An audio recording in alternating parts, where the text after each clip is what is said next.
कनवाडात गांजाचा धूर आणि गोळ्यांची नशा, शिरोळ पोलिसांचं जाणीवपूर्वक दुर्लक्ष।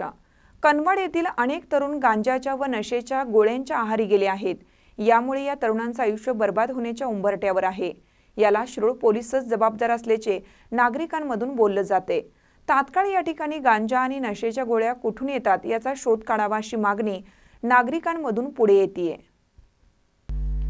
अवघ्या 5 ते 6 हजार लोकसंख्या असलेल्या कनवाडात चोरी छुप्या मार्गाने गांजा आणि नशेच्या गोळ्या विक्रीस येत आहेत।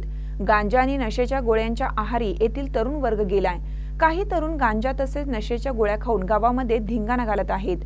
या ठिकाणी पोलीस प्रशासन येथे चाललेला धिंगाणा पाहते आणि परत जाते। गावामध्ये कुठून गांजा येतो, नशेच्या गोळ्या कोण विकतात याचा तपास करणे पोलिसांचं कर्तव्य आहे। मग पोलीस तपास का करत नाहीत असा प्रश्नचिन्हही या निमित्ताने उपस्थित होतोय। महानकर न्यूजसाठी इजाज खान पठाण, कुरुंदवाड।